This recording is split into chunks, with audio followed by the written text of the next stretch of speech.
Hi, welcome back to AstroPix. I'm Jim Owen, and let's talk about this, the Altair 115EDT-X.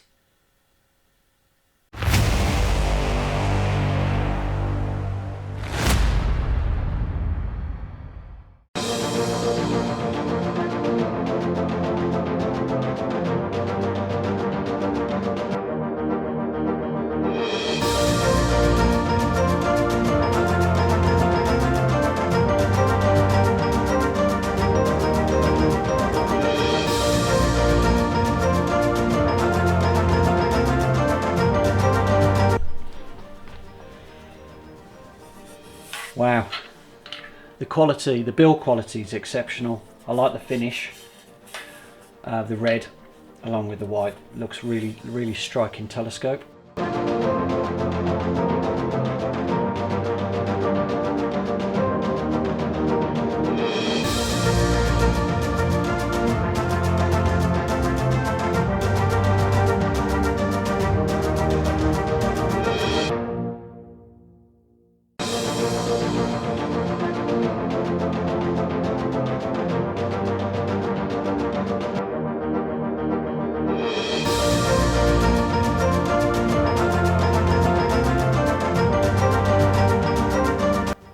So that's the Flattener attached, and also just to mention, it's got a lovely rotator, and just trying that now, it's really nice and stiff, if you like, so you know it's not going to slip, and also you can be, when it's that kind of, you do have to give it a good turn even with release, means that you're going to be very accurate when you come to doing your field of view positioning for any imaging you got to do. So yeah, the rotator feels really slick and smooth. Anyway, that's the Flattener attached. Let's crack on.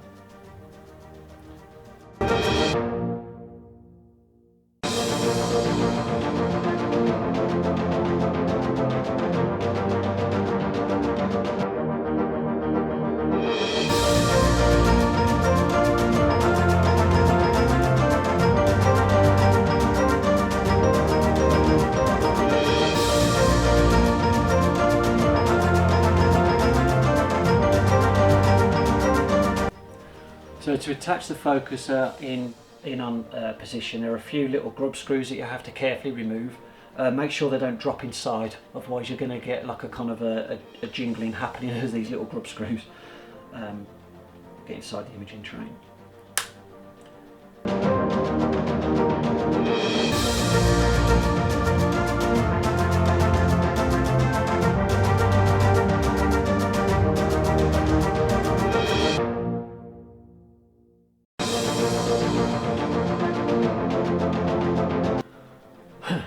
There's the focuser attached. I just must remember just to tighten the top grub when I flip it over. But that was relatively straightforward.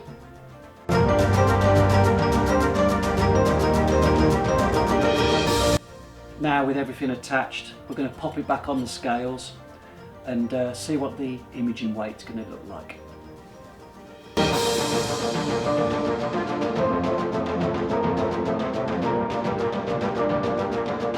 That's come just under 12 kilograms, so that's a nice weight and well within the capabilities of my N.I.N.A, and importantly it's still gained no fat according to the scales. So what we have here is the Altair 115EDT-X. It's an 805mm f7 triplet refractor, means it's got 3 lenses, spaced and colour corrected, so you get optical performance. And what's important to note about this is the glass is actually made in Japan. For those of you like me who have a photography background will know that the best lenses were always made in Japan or Taiwan. So the glass in here is Japanese, and from what I've seen on the results that I've used it so far, there is no chromatic aberration present whatsoever, so it really does the job. With the dedicated focus reducer here, the 0.8, it takes it down to a 644mm f5.6, so a very capable deep space imaging telescope. It has as it says, a 115mm aperture, The whole length of the telescope, as it is here configured for deep space, is literally just over 1 metre. Without the camera attached and the reducer attached and the focuser fully in and the dew shield in, it's approximately 70 centimetres, and with the dew shield extracted, it's 80 centimetres. I popped this on some bathroom scales, and it come in at just under 11 kilograms. So fully rigged up. It's a good weight telescope, but the carrying handle here and the N.I.N.A plate that we've got really do make it a little bit easier to mount it. I wouldn't say it's straightforward to put it onto your mount, but it does make it easier. Just due to the length and the weight, it can be quite tricky. Without any imaging equipment attached, as a naked telescope, shall we say, it weighed at approximately 9.8 kilograms. So still, a substantial telescope, and you'll need a good mount to use this on. I've been mounting this on my HEM 44, which is well within its range of 20 kilograms, and the guiding and the actual, its slewing, etc., has been absolutely fine. I might need to look at getting a pier, mini pier for the HEM 44 when using this, because when it's up at the meridian, the telescope does come rather close to the legs. Anyway, I'm going to monitor that and see how we get on. It's not something I want to leave on its own at the moment, purely one, because it's on loan, and two, I don't really want a pier clash. As you can see, I've attached the Altair AAF to the rack and pinion focuser. It's a 3.5-inch rack and pinion focuser, and it is very smooth, and it does hold its position really well.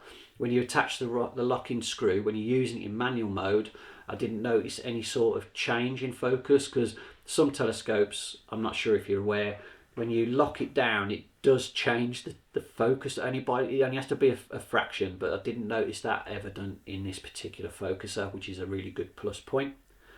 Attaching the AAF was straightforward. Remove the grub screw to access the other grub screws for the coarse focuser. Remove that. Put on the autofocuser and the bracket. There's 2 retaining screw holes underneath to attach that. It took 5 minutes. It really was straightforward. It's got 3 retaining locking grub screws here in the dew shield that make sure that doesn't slip down, and it does hold it really well in position. I've not noticed any sort of slippage in that whatsoever. The N.I.N.A plate, the clamps here for the telescope itself, as you can see, they look really smart, and they hold the telescope well. There's no rotation or any slippage up and down on the mounting rings, and this carry handle's very sturdy, doubles up as a handy guide scope holder, and also helps when you are putting this onto your telescope. Onto your mount. I'm currently using a Starwave 250mm guide scope along with a ZWO mono. It is recommended you use a higher magnification guide scope when you're using higher magnification telescopes. It just helps that guiding accuracy, especially where you are maybe cropping in. You don't want any sort of elongated stars, etc. So I do recommend, if you are looking at a telescope like this, to use a longer focal length guide scope as well. For the couple of sessions I've used this for, I've been using the Altair 585 because I wanted to do a little bit of lunar imaging and also some deep sky stuff as well. So I've been using the 585 one-shot colour. It's to be fair, it's given me a really nice crop factor for the deep sky imaging, and it's allowed me to get quite close on M51, which I'll show you at the end. And also I'm planning to shoot M106 and its neighbouring galaxies in a little bit of a closer crop than what I've done in the past, and this gives me the great opportunity to do that. So looking forward to doing that one before we lose all the dark sky. Hopefully get some of that done later in the next couple of weeks, skies permitting. Something else I'm going to try during the summer, which this has given me the opportunity to do, is some planetary. I've got an adapter that can screw into the Flattener that allow me to attach a 1¼ inch planetary camera. I would like, if I can get one, get the 1x just Flattener, so I can use this at its optimal focal length of 805mm, just so it does give me a better chance to get something on Jupiter, or even, weather permitting and skies permitting, maybe something on Mars. I've never imaged planetary before, so if you want to see how I get on with that, please drop a like and subscribe, and you can follow me on that journey using this telescope and trying planetary for the first time. So looking forward to doing that. So please come along with me on that journey and enjoy the frustrations as I learn a new element to this hobby. So I'm going to share a couple of photos with you now of what I've taken so far, one being M51, and that was 2.5 hours of data that I'd used, 120 seconds.